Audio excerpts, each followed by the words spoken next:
On commence avec vos quotidiens nationaux en ce jour d'élection de mi-mandat. C'est une ex-icône, Barack Obama, qui fait la une de beaucoup de vos journaux. Le Figaro, La Croix avec ce titre, Obama, l'usure.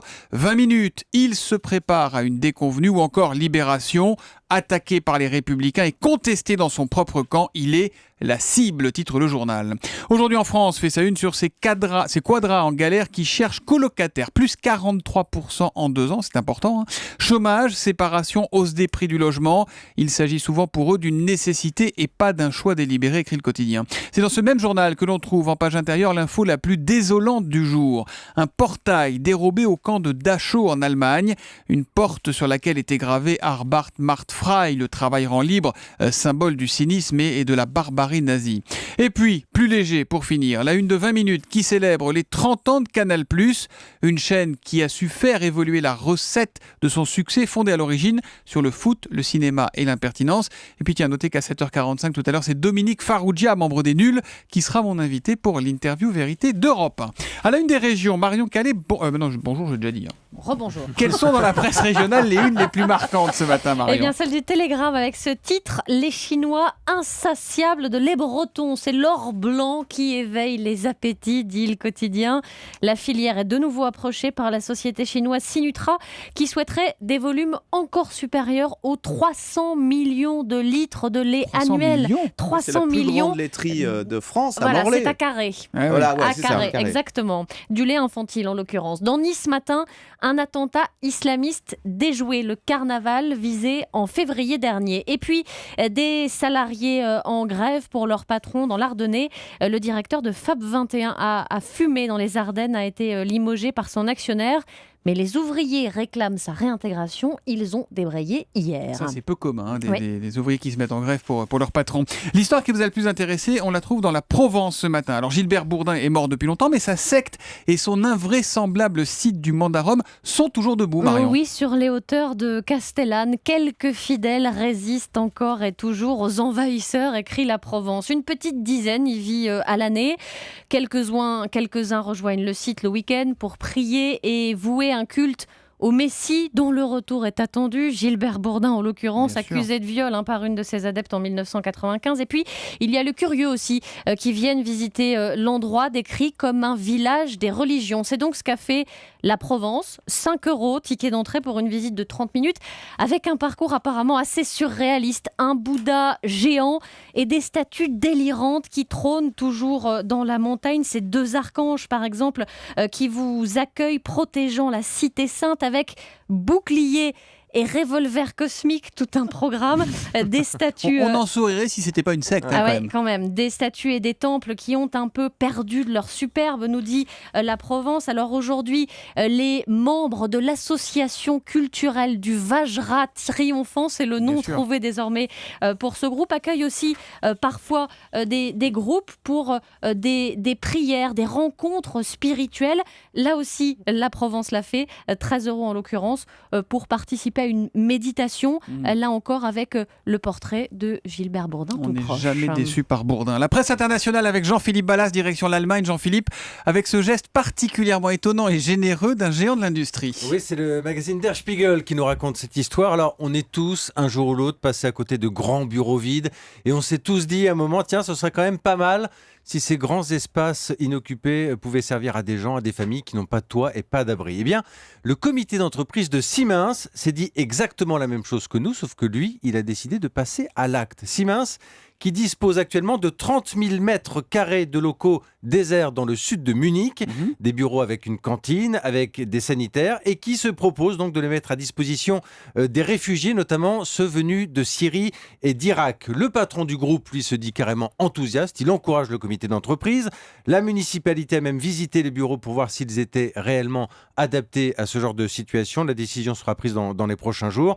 Il faut savoir que d'ailleurs l'Allemagne essaye de jouer un rôle moteur dans la l'accueil des réfugiés ces derniers temps.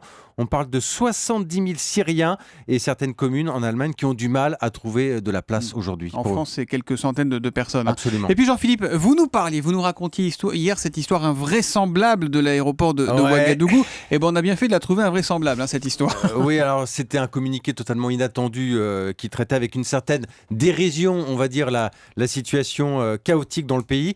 Manifestement, il s'agissait d'un canular, Thomas. Voilà, c'est un monsieur qui a créé un faux site de l'aéroport de Ouagadougou, parce que ce site n'existe pas aujourd'hui. Manifestement, c'est un monsieur qui n'en est pas à son coup d'essai, qui a ainsi berné une flopée de médias français, dont nous-mêmes, pense sur le bec, comme dirait bien l'autre. joué, bien joué. Puis c'était un message très étonnant qui ironisait sur le passage de pouvoir. En gros, un autre dictateur va succéder au précédent, etc. Exactement. C'est très étonnant à lire. En tout cas, ça nous a fait sourire. On s'est fait avoir, ça arrive. Voilà. Axel de Tarlet. Axel de Tarlet, le restaurant. On a fini. On prend entrée, plat, dessert, café, machin. Et puis on attend l'addition pendant des heures. Et bien ça, c'est bientôt fini. C'est ce que nous dit le Figaro.fr qui est donc allé déjeuner chez Buffalo Grill. Voilà, parce que Buffalo Grill a eu cette idée curieuse d'interroger ses clients pour savoir s'ils étaient contents à la fin de leur repas et qu'est-ce qu'on pourrait améliorer. Et il y a une plainte qui revenait très souvent. Non Maintenant, il y a une plainte qui revenait très souvent. C'est pas gentil pour Buffalo Grill, ça. J'ai rien dit, moi. Bon, une plainte qui revenait très souvent, c'était il faut attendre pour payer à la fin. Alors, surtout en semaine, quand les gens sont pressés, il faut d'abord trouver le serveur pour avoir l'addition. Après, il faut que le serveur revienne avec la machine carte bleue. Et enfin, on peut payer. Ça vous prend la moitié du déjeuner en stress. Donc, du coup, Buffalo Grill a dit bon, on va essayer de trouver une solution. Et ils ont créé une zone express. Alors, vous allez me dire, ça manque peut-être un peu de romantisme. Mais encore une fois, c'est pour les gens pressés entre midi et 2. Vous venez, il y a une partie du restaurant où vous passez commande et en même temps que vous passez commande, vous laissez on prend votre impression de carte bleue. Après, vous pouvez rajouter autant que vous voulez, du dessert, du café, du calva, ce que vous voulez. C'est malin parce qu'en fait, comme c'est prépayé, on se dit on y va. Voilà. Et quand vous partez, quand vous voulez, le restaurant a votre impression de carte bleue et donc il vous facturera derrière. Ça change pas le problème, Axel. C'est quand même très cher le restaurant. Alors voilà, ça c'est l'autre plainte d'ailleurs, c'est que le restaurant c'est cher, surtout si on y va en famille. Et alors là, ils se sont aperçus qu'il y avait un ticket moyen à ne pas dépasser par client. Il ne faut pas dépasser les 20 €. Dès que vous passez 20 €, les gens sont plus contents. Donc eux, pour rester, ils ont baissé 2 €, mais du coup ils sont descendus à 17 € et pour ça ils ont éliminé un quart des plats à la carte, ce qui leur a permis de baisser le prix moyen du ticket. Voilà, donc... C'est bien d'écouter les clients, vous voyez. Il faut toujours écouter le client. Le client est roi, c'est bien connu. La télé, permis de conduire. Elle mange des sandwichs devant la télé, elle mange des chips et elle regarde ce soir permis de conduire, l'expérience inédite. C'est sur France 4, c'est à 20h45. Exactement. Imaginons que je place des caméras dans votre voiture ou sur votre deux roues, Thomas, pour observer votre comportement au volant et puis je compte les points. Perdus à chaque infraction. Je vois la tête de Thomas piéton, qui... Voilà. C'est l'idée de ce documentaire qui a choisi de tenter l'expérience alors auprès de jeunes conducteurs parce que la voiture est la première cause de mortalité chez les 18 et 24 ans. Alors les jeunes, ils savent qu'ils sont filmés mais ils ne savent pas pour quel reportage. Ils ne pensent pas que ça soit pour une histoire de permis de conduire. Alors comme Dylan qui a 19 ans, 6 mois de permis et déjà un accident au compteur. Petit extrait pour vous donner un aperçu de la conduite du garçon. Tout se passe bien quand tout à coup, une voiture noire dépasse Dylan sur la gauche. La course-poursuite commence. Ça m'a gavé, hein, Et au moment où la voiture noire tente de le doubler à son tour, Dylan lui coupe la route. Voilà, il coupe la route. Enfin, sur un trajet de 40 km/h, le garçon prouve qu'on peut perdre l'intégralité des points de son permis, voire plus, et accumuler 430 € d'amende. En plus de la course-poursuite et de l'excès de vitesse, stop grillé, SMS au volant, ligne blanche franchie, clignotant.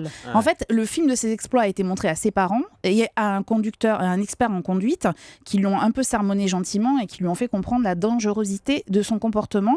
C'est assez bien fait, c'est très pédagogique et vous vous surprenez en fait à être beaucoup plus attentif au volant une fois que vous avez vu l'émission. Et faites attention, maintenant il y a des caméras dans Paris notamment qui vous filment quand vous brûlez un feu, qui vous filment quand vous brûlez une ligne blanche et voilà, tout ça, ça peut énerver, ça fait perdre des points mais ça sauve aussi des vies. Ça s'appelle Permis de conduire, l'expérience inédite. C'est sur France 4 à 20h45. Rideau sur le kiosque.